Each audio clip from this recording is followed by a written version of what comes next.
So sa araw po na to mga kapatid, ang atin pong pag-aaralan patungkol po sa ating Diyos, yung kanyang tinatawag na aseity.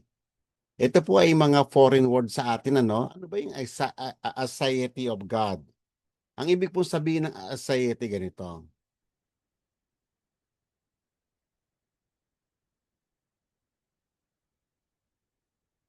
Ang ibig pong sabihin ng the aseity of God is that God exists in and of Himself.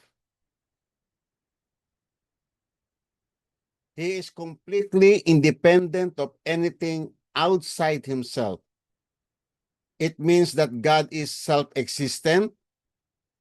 He is self-sufficient and the uncaused cause of all things. He relies on no one for his existence or his power. So, ito po mga kapatid ay importanteng maintindihan natin patungkol po sa ating Diyos na sinasamba. Siya po ay Diyos na nag-exist siya ng He is the cause of all things.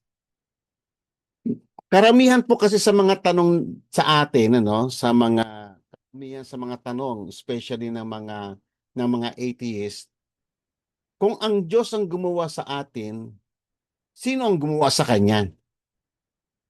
So gusto nilang palabasin, meron pang gumawa sa Diyos. Pero hindi po ganoon ang Diyos ng Biblia. Ang Diyos ng Biblia ay siya po yung pinaka-cause ng lahat ng bagay at wala nang iba pa. Yan po ang ibig sabihin niyan. He is the uncaused cause of all things. At siya, hindi siya nakarely sa outside himself, hindi siya nakarely para uh, makagawa siya ng mga bagay na ginawa niya sa sandaigdigan. Nag-exist siya sa kanyang sarili. Sufficient na siya sa kanyang sarili. Hindi niya kailangan ng independent or outside himself. Hindi niya kailangan yon. So siya ang pinagmula ng lahat ng bagay at he is absolutely independent from his creation. Bakit po mahalaga na pag-aralan po ang mga bagay na ito? Kasi contrary sa common na knowledge ng mga tao, even in ancient times, na magpahanggang sa panahon natin ngayon ay may mga maling pagkakaunawa patungkol sa Diyos. For example, si Pangulong Duterte, sinabi niya ito mismo, narinig ko mismo sa statement niya eh. Kaya daw ginawa ng Diyos ang tao kasi malungkot siya. So ibig sabihin, ano siya, no? Ang impact ng mga statement na yon ay kulang si God sa kanyang sarili kaya kinakailangan para maging complete siya. So yun po yung mga impact ng mga maling kaisipan ng ganon. At for example, sa Greek mythology, even sa Roman mythology, ganon din yung kailang konsepto eh. Kinakailangan mga tao ay manalig siya sa Diyos, sa kanilang Diyos, sa kanilang mga goddesses sa Roman mythology and even sa Greek mythology. Kinakailangan yung mga tao, they keep on believing God. Otherwise, yung God na yon o yung mga goddesses nila ay magsicease to exist. Ibig sabihin, magpaparam sila. At doon kinuha sa idea na yon yung si Tinkerbell, kung nanonood kayo ng Peter Pan, ganon yung idea kay Tinkerbell. Na si Tinkerbell, pag wala nang naniniwala sa kanya, mamamatay na siya, mag-fade away na siya sa kwento. So, ganoon po yun, ano, may pinanggagalingan po yan. Ganyan ang kaisipan ng mga tao mula pa noon magpahanggang ngayon. Kaya mahalaga mga kapatid na tayo bilang isang Kristiyano nakikilala natin ang Diyos natin at alam natin ipaliwanag kung sino siya. Kaya tatandaan ninyo mga kapatid, ang Diyos natin ay self-existent. Hindi niya kinakailangan ng outside himself para siya ay mag-exist. Hindi niya kailangan ng creator niya sapagkat siya mismo yung sumasalahat-lahat. Wala nang iba pang nag-exist maliban sa kanyang sarili. Pangalawa, ang Diyos ay self-sufficient. Siya ang pinanggagalingan ng lahat. Siya yung pinaka-source ng lahat ng bagay. Siya yung pinaka-end ng lahat ng pangangailangan. Siya lang yon. Wala nang iba. Okay? Kaya importante yan na maintindihan natin. God exists in and of Himself alone. Wala na. And He is absolute independent sa kanyang creation. Kahit wala tayo, kahit wala ang daigdig, nag-exist na siya from eternity. At kompleto siya. He doesn't need anything. Mamaya, makikita natin sa scriptures yung mga katotohanan iyan. Okay? So tatandaan po natin yan. Patungkol sa kanyang self-existent, siya ay uncreated being. He is the very cause of all things. Unlike sa atin, mga kapatid, tayo ay mayroong cause sa lahat sa buhay natin, may cause, may pinagmumulan, mayroong pinanggagalingan. At tayo ay nakadependent sa bawat isa. Si God kompleto na siya. He is entirely independent of himself. Tatandaan ninyo, when we are talking about God, we are talking about Trinity. Triune God. God the Father, God the Son, and God the Holy Spirit. Kompleto na sila. They don't need anything outside themselves. Okay? So, hindi niya yung kanyang tinatawag na self-sufficiency, ibig sabihin, walang kulang sa Diyos. He did not create the universe out of lowliness or a need for fellowship or whatsoever. Ginawa niya ang lahat dahil gusto niyang ibahagi yung kanyang kagalakan. Mamaya pag-uusapan natin yan sa end. Okay? He is entirely independent. Ayan po yung ibig sabihin ng aseity. Ngayon, sinabi to sa nung si Paul ay nagpunta sa Areopagus sa Greece. Nakaharap niya yung mga philosophers doon. Nung ipinapakilala niya ang Diyos sa kanila, ito yung kanyang statement. The God who made the world and all things in it, since He is the Lord of heaven and earth, does not dwell in temples made with men, with hands, nor is He served by human hands as though He needed anything. Bakit po ganito yung statement ni Apostle Paul? Kasi all throughout history, sa mga Diyos-Diyosan na nilikha ng mga tao, ay laging ang Diyos ay kinakailangan nilang gawa ng temple. Di ba? Yun ang common mo makikita. Mapa Egyptian man, mapa Greece, mapa Romans, o mapa Persian, laging ganon. Meron yung Diyos nila kailangan ng templo. Kahit nga dito sa atin sa Roman Catholic, ganyan ang thinking nila sa Diyos Pero sinasabi rito, God does not dwell in temples made by the hands of men, of mortal creature. Hindi mo kinakailangan siyang, di ba sa mga Diyos-Diyosan nakita mo yung attitude ng mga tao. Dinadamitan nila yung Diyos-Diyosan, nilalagyan nila ng magandang pilikmata, nilalagyan nila ng pabango, sinasabitan nila ng sampagita, nilalagyan pa nila ng mga gold. Napapang ang Diyos kailangan niya yung mga ganon. No, wala siyang kailangan. Nor is He served by human hands. Hindi niya kailangan ng pagsiserve natin sa Kanya. Kasi wala siyang pangangailangan. At pangalawa, siya yung nagbibigay sa lahat ng tao. Since He Himself give to all people life and breath and all things. Siya ang nagbibigay ng hininga, siya ang nagbibigay ng buhay, siya ang nagbibigay ng nagtatakda ng kanilang destiny, siya ang pinanggagalingan ng ulan at ng liwanag, siya ang lahat na bakit tumatakbo ang daigdig, siya lahat yun eh. So, si God, hindi niya kailangan yung ano natin, actually, yung service natin. Kaya nga ang tanong doon bakit tayo nagsiserve kay God? Actually, yung ating pagsiserve sa Kanya, uulitin ko po ito, no? Kasi madalas ko itong sabihin sa inyo. Yung ating paglilingkod sa Kanya is an act of our gratitude. Pagpapakita natin sa Kanya na siya yung ating Panginoon at siya ay ating sinasamba. Tatandaan po natin yan. Okay? Mamaya maraming pa tayong pag-uusapan dito. For from Him, for in Him we live and exist. Siya lahat yun. Siya ang nag-ordain ng lahat ng bagay. Hindi siya bound ng ating ng ating context of life. Bagamat siya yung gumawa ng space and matter, pero hindi siya bound ng mga bagay na yon. Siya ang lumikha ng ating time, pero hindi siya bound sa ating. Tandaan po natin 'yan.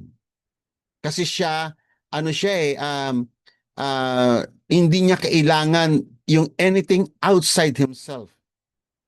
Kaya nga, God is self-contained. Yan po yung ibig sabihin niyan. He is not dependent or nor does He owe anything to man. Pag ikaw ay magbibigay ka sa Kanya ng iyong ikapo o yun ang iyong offering, walang utang na loob si God sa iyo. Actually, yung mga offerings natin, yung mga tithes natin, saan napupunta yon? Para rin sa pagpapalaganap ng kingdom, ng Kanyang kaharian. Wala siyang pangangailangan. Yun ay para pangtustos sa mga naglilingkod sa Panginoon, sa mga nagpapagal sa karya ng Panginoon para naman meron silang pang-sustain sa kanilang mga sarili. So nakikita ninyo kung saan napupunta din yung ating mga ibinibigay. At iyon ay inordain ng Panginoon, hindi yun dahil sa kagustuhan lamang ng mga pastors. Si God mismo ang nag-set noon upang matuto ang lahat ng tao na kung ikaw ay sumasamba ka sa kanya, matuto ka magbigay sa kanya, magkaloob sa kanya para ito ay magamit din sa patuloy na gawain na itinakda niya para sa ating lahat. So in other words, no, kaya nga yung ating kaloob, ino-offer muna natin yun sa kanya. Kasi iyon ay pagkilala ng kanyang kapangyarihan na siya yung pinagmumula ng lahat ng bagay. At pagkatapos noon, ibibigay naman ng Panginoon sa kanyang mga lingkod na nagtatrabaho sa kanyang ubasan. Ganun po ang sistema na itinatag ng Diyos para sa ikakaayos at ikalalaganap ng kanyang kaharian. Okay? Pero si God mismo by Himself, wala siyang kailangan. Hindi niya kailangan yung ano mo, yung sampagita mo. Hindi mo siya kinakailangang damitan. Hindi mo siya kinakailangang lagyan ng pabango. Hindi mo, kaya nga kitang-kita mo yung yung idea ng Roman Catholic is entirely ano entirely na pinapakita nila doon na hindi talaga nila kilala ang Diyos. Kasi sila lang ang gumagawa ng kailang mga Diyos-Diyosan. At kung ano-ano pa mga kung ano-ano pang mga kabalbalan yung kanilang mga ginagawa sa mga Diyos-Diyosan nila.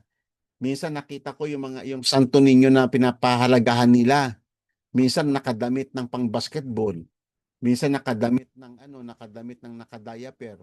Minsan nakadamit ng bombero. Tingnan mo kung ano mga pinaggagawa nila sa Diyos-Diyosan na nila mismo yun Talagang nagpapakita lang talaga ng hindi talaga nila nauunawaan kung sino talaga ang Diyos. Okay. Ang ibig pong sabihin niyan, kaya nga nagpakilala ang Diyos sa previous topic natin, ang pagpapakilala ng Diyos kay Moses, I am who I am. Siya yun. Walang bagay na po pwede pang mag-define sa kanya. Siya na yung pinanggagalingan ng lahat ng bagay. Sa ancient belief kasi magpahanggang ngayon, even sa Roman Catholic makikita mo may kanya-kanyang Diyos eh. May Diyos ng manggagamot, may Diyos ng sa mga bulag, may Diyos para sa mga buntis, may Diyos para sa digmaan, may Diyos para sa kapayapaan, may Diyos na macho, may Diyos na ng kagandahan, may Diyos ng araw, may Diyos ng buwan, may ganun. Ang daming Diyos, no? Pero si God, siya na lahat-lahat. Siya na yung lahat-lahat at sumasa lahat. Kaya wala ka ng iba pang lalapitan, hindi mo na kinakailangan ng partido. Hindi mo na kinakailangan na lalapit ka pa kay Saint Peregrine kung ikaw ay bulag ka o lalapit ka kay ganito kasi kay Santa Clara kung buntis ka gusto mong magkaanak. Hindi po ganun si God. Siya na lahat. Siya na lahat ang kailangan mo. He's all your need. Only one God. Kaya nga yan ang lagi niyang sinasabi sa statement eh. Even in Shema Israel. Hear, O Israel, the Lord your God is one Lord. Siya lang yon, hindi marami ang Lord. He is only one. And that one Lord, ayun, tatlo. God the Father, God the Son, and God the Holy Spirit. Okay? So ngayon, He doesn't require anything from anyone outside of Himself. He doesn't need food. Hindi mo siya kinakailangang alayan ng pagkain tulad ng ginagawa ng mga Roman Catholic. Nag-aatang sila sa mga Diyos-Diyosan nila. Di ba? Kaya nga sinabi yan ni Apostol Pedro Apostol Paul, na pag ginawa nyo yan, hindi kayo sa Diyos nag-aalay kung hindi sa mga demonyo. At ayaw ng Diyos na maging partakers kayo ng demonyo. Kaya huwag kayong mag-aatang-atang. Ugali natin yan, pati sa mga patay nag-aatang-atang tayo. Ang Diyos wala siyang kailangan, hindi niya kailangan ng pagkain. Hindi niya kailangan ng oxygen para makahinga siya. Tayo ang nangangailangan ng oxygen. Tayo nangangailangan ng pagkain. Tayo nangangailangan ng temperature, ng heat o ng cold. Tayo ang nangangailangan nun. Even yung pag-ibig, hindi kailangan ng Diyos ang pag-ibig natin eh. Kasi siya sufficient na siya eh. Pero tinuturuan niya tayo na ibigin siya. At iyon ay may purpose. Kasi nga, distorted yung ating being. Ang mahal lang natin sarili natin. At yung pagmamahal natin sa sarili natin, ang tawag doon selfishness. Yung pagmamahal natin sa sarili natin, ang tawag doon self-centeredness. Sa sobrang mahal natin sa sarili natin, nagiging maramot tayo sa ating mga kapwa. And it leads to destruction. Kaya tinuturuan tayo ng Panginoon na mahalin siya para maisentro natin yung buhay natin sa Kanya. Kasi yun ang sinabi ng Shema Israel eh. You shall love the Lord your God with all your heart, with all your soul, and with all your might. At ito ay ikabubuti mo. Tuturuan mo ang iyong mga anak, ang iyong asawa, ang iyong nasasakupan na isentro nila ang kanilang buong buhay sa Diyos na pinagmumula ng lahat ng bagay. At para tayo ay maliwanagan at makakita tayo ng malinaw at upang malaman natin kung ano ang tama at kung ano ang mali. Kaya ganun kahalaga yung commandment na yon. Pero si God, actually, He doesn't need our love. But He commanded the same upang tayo, iyon ay para sa atin. Kaya nga meron siyang statement sa Deuteronomy na gawin mo to, i-obey mo si God for your own good. Yan ang sinabi, no? Alam ko, Deuteronomy chapter 10 yun. For your own good. Gagawin mo ito para rin sa'yo. Hindi yun para si God. Walang benefit si God doon. Even sa pagliligtas niya sa atin. Ano ang benefit ni God doon sa pagliligtas niya sa atin? Wala naman siyang benefit talaga doon eh.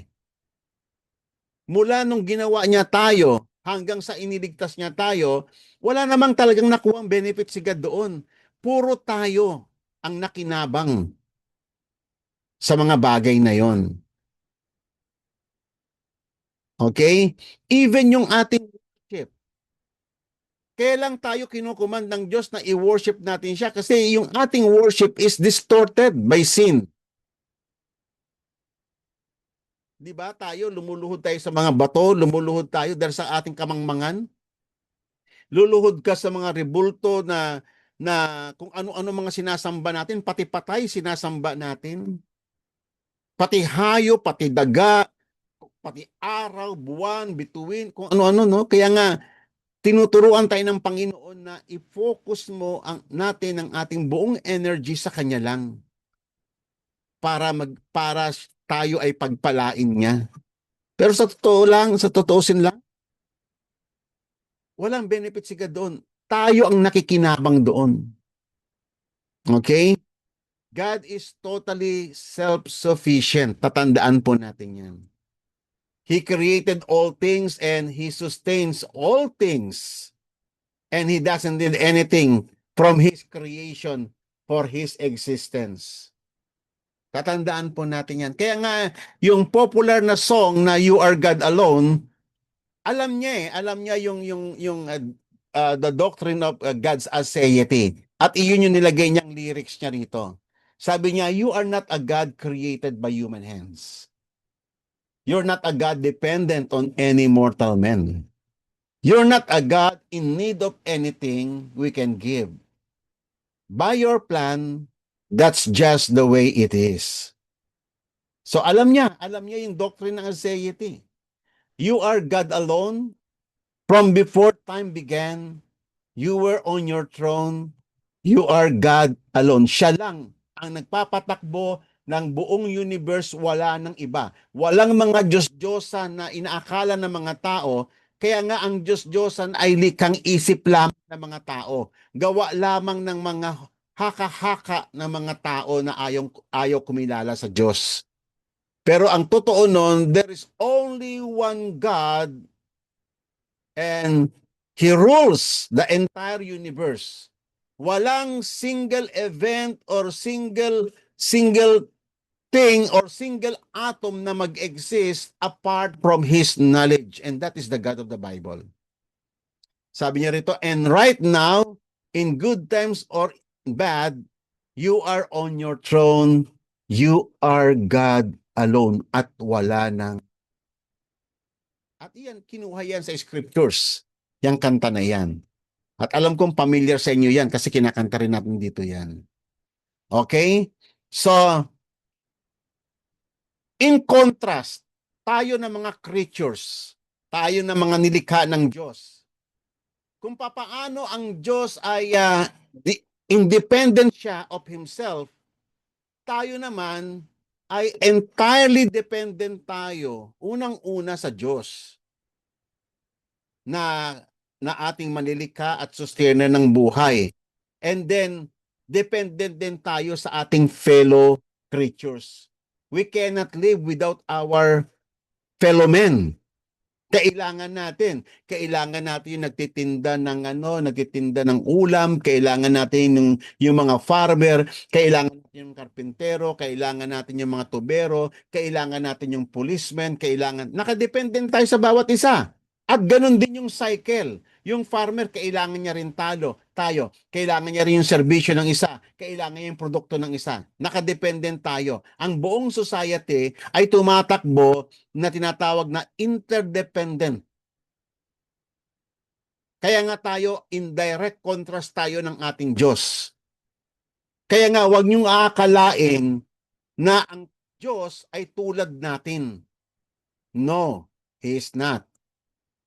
He is entirely independent of Himself at wala siyang pangangailangan. Hindi kinakailangan siya na i-sustain ng mga creatures. Siya ang nagsusustain sa kanya mga creature. People need His fellow men for His existence. Similarly, people need food, oxygen, kailangan natin ng isda, kailangan natin yung rice, kailangan natin ng tubig, kailangan natin ng mga puno, kailangan natin ng air, kailangan natin ng sun, kailangan natin ng earth. Lahat ng bagay dito na ginawa ng Diyos, kailangan natin yan. Kaya nga ginawa yan ng Diyos para sa atin. Para ma-realize natin na ang lahat ng bagay ay nagmula sa Kanya at tayo ay dependent sa Diyos na lumikha sa atin. Na ang Diyos ang nag-provide nito ng lahat ng bagay na ito nag-exist para tayo ay makita natin yung goodness ng buhay na nagmumula sa Panginoon. Okay? Hindi kailangan ng Diyos ang universe para siya ay lumigaya. Tayo, kailangan natin ng Diyos para tayo lumigaya. Okay? Kaya nga, ang tanong dito, bakit pa nilikha ng Diyos ang lahat? Kung ang Diyos ay wala nang sa kanya, hindi niya kailangan even the universe. So, hindi naman siya malungkot. Bakit niya tayo ginawa? Isang mystery eh. Bakit nga ba tayo ginawa pa ng Panginoon? Wala naman na siyang kailangan. Sasagutin po natin yan mamaya at iyan po yung interesting na part ng doctrine ng aseity of God. Bakit niya pa tayo ginawa?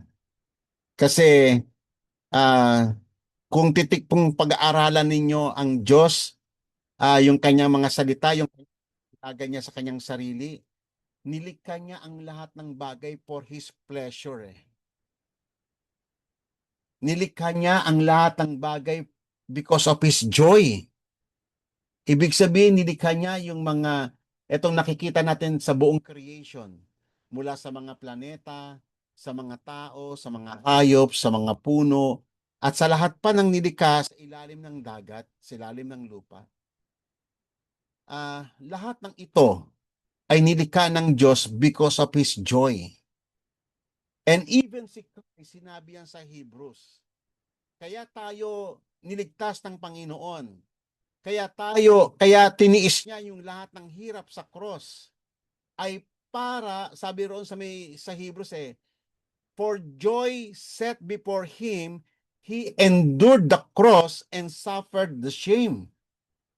Nakita nyo, no? Merong mystery behind kung bakit ginawa ni God ang creation at bakit niya ni-recreate ang lahat ng bagay. At ito nga yung lumalabas, dahil nais ng Diyos na ipakita niya yung kanyang abundance, yung kanyang joy, yung kanyang graciousness, at ang lahat ng ito ay nag-exist because of the overflow of His goodness and kindness. Kaya nga yung isang statement niya doon sa sa Romans chapter 5, sabi ganon, and God manifested His loving kindness by sending forth His only begotten Son. Wow! Para ipakita niya yung kanyang kindness, yung kanyang goodness. So, ibig sabihin mga kapatid, yung creation as well as yung recreation ng mundong ito ay kaya nangyari ang mga ito, kaya ginawa ng Diyos at pinahintulot ang lahat ng ito ay para maipakita ng Diyos sa kanyang mga nilikha yung kanyang overflowing joy, yung kanyang overflowing goodness and kindness sa lahat ng kanyang creatures. And that is the reason kung bakit tayo nag-exist ngayon, mga kapatid. God's creation must be a result of His joyful delight to share and display His glory in all the universe and with His creature. And God is completely satisfied and delighted in Himself. Alam nyo, yun po yung mystery, no? Ginawa ng Diyos ang lahat ng bagay para i-share niya yung joy, yung power sa kanyang creatures. Ganun-ganun actually yung konsepto ng bakit dumating si Christ eh. Shinare ni God sa even yung glory niya, ishinare niya sa atin. 'Di ba? Binigyan niya tayo ng power and authority. Binigyan niya tayo ng uh, yung pagiging creative, yung wisdom and knowledge in all things. Kakaiba tayo, kaya nga tayo kakaiba sa lahat ng creatures. Why? Para maunawaan mo yung Diyos, yung kanyang joy, yung kanyang overflowing joy and graciousness and loving kindness. Shinare ni God lahat yun sa atin. Pero bagamat hindi niya tayo kailangan. Isn't that wonderful, mga kapatid? Kaya nga sabi rito, there is nothing in the universe that is self-sustaining except God. Everything depends upon something else. Ang tawag po rito sa kalakaran na ito ay correlativity. Kailangan natin yung bawat isa sa mundong ito. Pero si God, hindi po ganon. Kaya nga foolishness, ano yung sasabihin natin na God created us because He is lonely. No, maling-mali po yung ganong idea. God created us out of His need to express His love, to provide an outlet for His love. So, hindi po ganon yung katotohanan. This is a denial of God's aseity. In this case, God becomes dependent upon His creature. Kung ganon ang mangyayari, lalabas na ang Diyos ay nakadepende sa kanyang creatures. Pero hindi po ganon yun. Then He is no longer able to rule sovereignly because His every decision will be contingent upon that relationship. God will become the subject to man's manipulation. Amen? So yun po yung mga philosophical na ano kung hindi natin tatayuan yung aseity of God. In reality, God will still exist even if the heaven and earth passed away. Tatandaan po natin yan. Kaya nga sabi nga po rito, no, sa may Psalms chapter 50, I am God, your God. I shall take no young bull out of your house, nor male goats out of your folds. For every beast of the forest is mine, the cattle on 1,000 hills. I know every bird of the mountains, and everything that moves in the field is mine. If I were hungry, I would not tell you, for the world is mine and all its contained. Yan, ang gaganda pong mga statement yan tungkol po sa ating Diyos, sa kanyang aseity. Wala siyang pangangailangan. Actually, siya ay nagmamay-ari ng lahat ng bagay. Anong maibibigay mo sa kanya? Di ba? Kaya nga, sabi pa nga rito sa Isaiah chapter 40, who has measured the waters in the hollow of his hand, and marked off the heavens by the span, and calculated the dust of the earth by the measure, and weighed the mountains in a balance, and the hills in a pair of scales. And then yung tanong niya sa may verse 13, who has directed the Spirit of the Lord or His counselor to inform him? Sino ba? Kailangan ba ni God ng tagapayo para mabigyan natin siya ng malinaw na direksyon? Wala eh. Walang ganon. Di ba? Hindi kailangan ng Diyos ang counselor. Hindi niya kailangan yung comfort natin. Hindi niya kailangan yung ating assistance para patakbuhin niya ang daigdig. Kaya nga naalala ko yung nabanggit ko sa inyo na nakaraan si Jesse Duplantis, isang false prophet. Grabe yun. Blasphemous talaga yung kanyang mga kwento sa kanyang congregation. Wala na pag nagtuturo siya, wala nang gospel wala nang Bible, siya na lang, kinikwento niya lang yung sarili niya. Kinikwento niya na lang yung kanyang experience, pumunta siya ng langit, madala siya doon, kausap niya si Jesus, parang normal thing lang na nakakausap niya si Jesus at minsan si Jesus napapagod, umiiyak, kung nagpapa-comfort sa kanya. Ganun, no? Napaka-blasphemous. Maling-mali, entirely. Pero ang nakapagtataka doon yung mga tao. Yung mga tao paniwalang paniwala sa kanya. Kaya nga ganun na lang kayaman si Jesse Duplantis. Ang yaman nun eh. Sa pangloloko. Yumaman siya sa pangloloko. Kaya mga kapatid, nakakatakot po yung ganun. Isang araw haharap tayo sa Diyos. Mas mabuti pa nahaharap ka sa Diyos ng wala kang pera ni singko kaysa sa magawa mong lokohin ng iyong congregation. Paniwalain mo sila para lamang makuha mo yung gusto mo. Malinlang mo. Pananagutan lahat yan sa harapan ng Diyos. Sabi niya sa may verse 14, with whom did he consult? Who gave him understanding? Sino? Sino ang kanyang counselor? Wala eh. And who taught him in the path of justice and taught him knowledge and informed him of the way of understanding? Sino? Siya yung pinagmumulan nun eh. Siya yung nagtuturo kung ano ang justice sapagkat siya mismo yung justice. Siya mismo ang nagbibigay ng knowledge and understanding kasi siya mismo yun. Wala nang mas mataas pa sa Diyos na panggagalingan nun. Yung ginagawa ng mga atheists, gusto nilang itrap yung mga Kristiyano. Sasabihin nila, kung ang Diyos, ginawa niya tayo, sinong gumawa sa Diyos? So kung papatulan mo yun mga kapatid, lalabas na kung merong gumawa kay God, sino yung gumawa pa doon sa gumawa kay God? At wala nang katapusan yung ganong argument. Kaya nga si God, siya na yung pinaka-end ng lahat ng bagay. Siya na yung pinaka-cause. Wala nang lumikha sa kanya, wala nang iba pang source of power aside from him, wala nang ibang source ng help apart from him. Siya lang 'yun at wala nang iba. Ang nagpapatakbo ng universe siya lang at wala nang iba.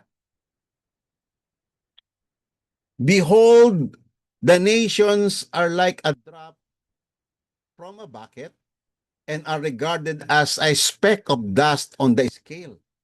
Behold, he lifts up the island like fine dust. Even Lebanon is not enough to burn, nor its beast enough for a burnt offering.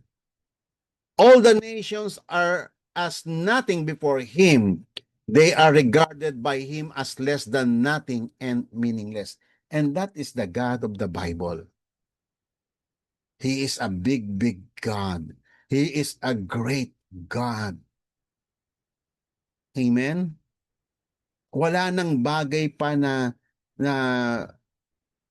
wala nang bagay na kinakailangang maidagdag pa sa kanya. Wala nang bagay na kulang sa Diyos. Tatandaan po natin yan. Siya yung makapangyarihan sa lahat at nakapangyayari sa lahat. Siya yun. Kaya nga, ito yung tanong kanina, no? What does God who made me want from? Ano ba ang gusto talaga ng Diyos sa atin? Ano ba ang benefit ng aralin natin itong aseity ng Panginoon? Ang may tutulong nito sa atin mga kapatid ay magkakaroon tayo, mapapanatag yung ating kalooban na maunawaan natin. Ang nais ng Diyos ay maunawaan natin na siya lang ang ruler. Siya lang ang the sole creator and the sole ruler ng buong universe at wala ng iba. You don't need other gods. Hindi mo kailangan yon because He is the ultimate one. Kaya nga ang pagpapakilala niya sa atin, I am who I am. Kailangan mo ng salvation, ako yun. Kailangan mo ng pagamot, ako yun. Kailangan mo ng tulong, ako yun. Wala nang iba pang maliban sa Diyos na pagmumulan ng mga bagay na kailangan natin. Tatandaan mo, mga kapatid, tayo ng mga creatures, we are the people na maraming pangangailangan. At yung lahat ng pangangailangan na yon ay sa Kanya mo lang hihingiin. Wala nang ibang Diyos na pwede mong hingian. Katulad ng ginawa ng Roman Catholic, si Mary, pinangalanan nilang na Mother of Perpetual Help. And that is a lie. Kailanman walang kayang tulungan si Mary. Paano magagawa ni Mary yun? Hindi naman siya omniscient eh. Wala naman siyang katangian ng Diyos na, kasi ang basic na katangian ng Diyos, He must be omniscient. Dapat nauunawaan niyan, natatarok niya yung isip ng lahat ng tao. Isipin mo yung mga tao no sa iba't ibang bansa, merong Inchik magsalita, merong Kapampangan magsalita, merong Aprikano magsalita, merong Vietnamese magsalita, merong Russian magsalita. Eh kung lahat na magsabi-sabi mag-pray, maintindihan ba ni Mary 'yon? Paano siya magiging saklolo? 'Di ba? Mother of perpetual help, perpetual pa ha? Para magawa ni Mary yon, kinakailangan maging omnipotent siya tulad ng Diyos. Ang Diyos kasi, hindi lamang sa napapakinggan mo niya yung panalangin, may kapangyarihan siyang tulungan ka, sagipin ka, kasi siya yung all-powerful God. Amen po ba? So ang laking kasalanan niyan, yung mga pinagagawa ng Roman Catholic. Iyan ay mga pangloloko, pangliling lang yan sa mga tao. Ibinabaling nila sa halip na ituro nila si God, kung sino talaga si God, kung sino-sino yung mga ini-introduce nila. Ini-exalt nila masyado si Mary sa level ng pagiging Diyos. Kaya nga doon sa may yung Hail Mary nila eh. Hail Mary, full of grace, the Lord is with thee, blessed art thou among women, and blessed is the fruit of thy womb, Jesus. Tama pa yung unang ano na yun eh, yung unang stanza. Tama yun eh. Actually biblical yun. Makikita mo yun doon sa book of Luke and sa book of Luke makikita mo yun. Yung appearance ni Angel Gabriel kay Mary, sinabi yun ni Angel Gabriel. Pero yung the last stanza, yung Holy Mary, Mother of God, pray for us sinners now and in the hour of our death. Isang kasinungalingan. How can Mary pray for you? Hindi naman siya all-knowing. Hindi naman siya omnipotent. At hindi rin siya omnipresent tulad ng Diyos. At hindi rin siya He is nakadependent lang siya sa kanyang kapwa-tao. Paano siya magiging Diyos na? Ang Diyos kasi wala siyang pangangailangan. Siya na yung source ng lahat ng bagay. Para mangyari yung sinasabi ng mga katangian ni Mary, kinakailangan siya katulad ni God na yung aseity of God na wala siyang pangangailangan. He is uncreated. Nakita niyo yung kasinungalingan, yung kabalbala na ginagawa ng Roman Catholic. Mga panlilin lang nila sa mga tao. Ang daming naloloko sa mga ganong ano. Lumuluhod pag birthday ni Mary. Kung ano-anong mga title ang binigay nila kay Mary. Mediatrix of all nations. Kita mo, no? Mediator. Sabi sa may Bible, si Jesus Christ lang the only mediator between man and God. Why? Kasi si Jesus Christ lang ang may katangian ng pagiging tao and pagiging Diyos. He is fully God and He is fully man. Si Jesus Christ lang may katangian ganon. Kaya nga unique si Jesus Christ. Si Mary ay tao lang, wala siyang katangiang Diyos. Pinipilit nila na maging Diyos si Mary. Ngayon, kung gagawin mong Diyos si Mary, saan siya sa Trinity? Ang Roman Catholic is Trinity. Naniniwala siya sa Trinity God. God the Father, God the Son, God the Holy Spirit. So saan mo isasalpak si Mary doon? Sa Trinity? Kita mo kung laking kalokohan nila. Ang laking kalokohan yung ginawa nila. Kaya nga, tandaan po natin, sa Biblia, itinuturo sa atin, there is only one ultimate God. Na siya lang ang pagtitiwalaan mo at wala ng iba. Sa lahat ng pangangailangan mo sa buhay, siya lang ang lalapitan mo at wala ng iba. Hindi mo na kailangan ng mga rebulto, hindi mo na kailangan ng mga partido, hindi mo na kinakailangan yung mga ganito. Siya lang, lumuhod ka lang sa Kanya, magtiwala ka sa Kanya, si God, siya na yung suma sa lahat-lahat. There is only one God. And that is the God of the Bible. Kaya nga sinabi sa Isaiah 45 verse 5 to 7, I am the Lord, and there is no other. Besides me, there is no God. Wala nang iba. Siya lang. I will gird you, though you do not know me. Biruin mo, no? Lilingapin tayo ng Diyos kahit hindi pa natin siya kakilala.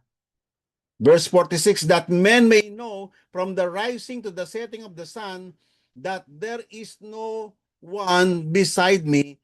I am the Lord and there is no other.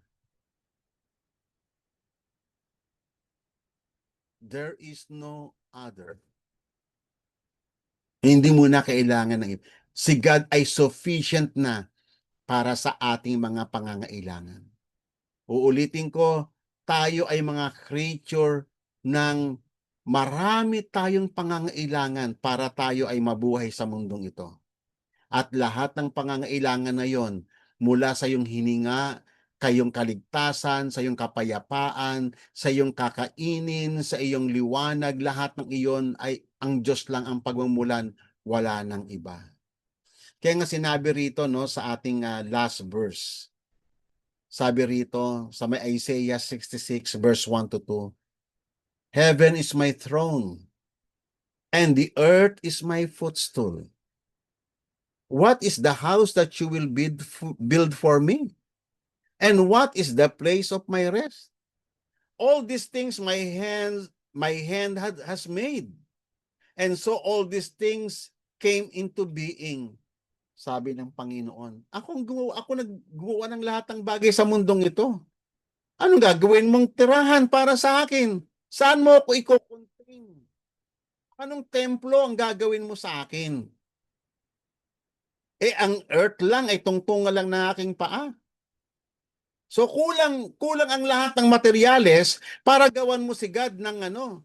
Kulang pa nga yung size ng daigdig para magawan mo si God talaga ng templo kasi luklo ka lang ng paa niya ang earth. 'Di ba? Kaya nga isang napaka-absurd na idea yung you are trying to contain God doon sa limitations of men. Isang malaking kamangmangan 'yon. Pero alam nyo ba, ito ang hinahanap ng Panginoon. But this is the one to whom I will look. He who is humble and contrite in spirit and trembles at my word. Ito yung hinahanap ng Panginoon. Ito yung nais niya sa atin. Ito yung mga taong marunong na magpakababa sa kanyang harapan, marunong kumilala sa kanyang kapangyarihan, at marunong manginig sa kanyang mga salita. Iyan ang hinahanap ng Diyos. At iyang mga taong iyan ang pinagpagkalooban niya ng karunungan, at diyan nagpapakilala ang Diyos sa mga taong iyan. Yung mga nagpapakababa sa harapan ng Diyos. Yung marunong umami na sila'y mga makasalanan at marunong kumilala sa kapangyarihan ng salita ng Panginoon. Yan yung mga tao na sa may Bible, isinishare ni God yung kanyang kagalakan, nire-reveal niya ang kanyang sarili sa kanila at ibinabahagi niya yung kanyang glory. Yan yung mga taong iyan. Kaya nga, ang trabaho ng Holy Spirit sa ating mga kapatid, yan, gawin tayong ganyan. Napansin nyo doon sa may beatitude? Ano yung mga pangunang-unang mga statement doon? Blessed are the poor in spirit, for theirs is the kingdom of God. Blessed are the meek, for they will inherit the earth. Di ba? Blessed are those who mourn, for they shall be comforted. Blessed are those who are thirst and hunger and thirst for righteousness, for they shall be satisfied. So nakita nyo yung mga katangian na yon, na yun yung mga katangian na gagawin ng Diyos sa atin upang maibahagi ng Diyos sa atin yung kanyang kagalakan. Amen? Niligtas tayo ng Panginoon for that very purpose, para makita natin yung goodness ng Panginoon. Pero ang kanyang tanging requirement ay yung marunong magpakababa sa yung durog ang puso sa kanyang salita, yung marunong matakot sa kanya at marunong mag-tremble sa kanyang mga salita. Ito ang totoong tagapagmana ng mga pangako ng Diyos. Kaya nga mga kapatid, ah, mainam para sa atin yung patuloy tayong nag-aaral upang makilala natin kung sino ang Diyos na ating sinasamba.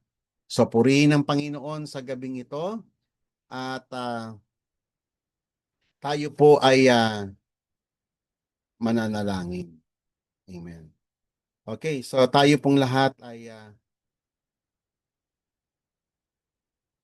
tayo po ay okay. Tayo po ay manalangin. Dakilang Diyos na buhay, salamat po sa iyong pag-ibig. Salamat sa patuloy mong pagpapakilala sa amin. Salamat o Diyos na ipinapakita mo sa amin na ang kailangan lang namin sa buhay na to ay iisang Diyos na tunay at wala ng iba. Sapagkat ikaw ang pinagmumula ng lahat ng bagay at wala ng ibang Diyos na nagpapatakbo ng buong universe maliban sa iyo. Na ikaw lang ang tanging source ng lahat ng bagay at ang lahat ng bagay na pangangailangan namin ay sa iyo lang ang pinagmumulan at wala ng iba. Tinuturuan mo kami, O Lord, upang matuto kami magpahinga sa iyong kapangyarihan, sa iyong government lamang, Panginoon. Sapagkat kami mga tao na punong-puno kami ng unbelief. Kaya nga, Panginoon, hinango mo kami, O Lord, sa maraming mga Diyos-Diyosan at nagpakilala ka sa amin na ikaw lang ang nag-iisang Diyos na kailangan namin at wala ng iba. Salamat o Diyos sa gabing ito at sa patuloy mong pagpapalago sa aming pananampalataya upang mailaan namin ang aming mga sarili sa paglilingkod sa iyo at kami ay mamuhay na may pagkatakot sa iyong banal na pangalan.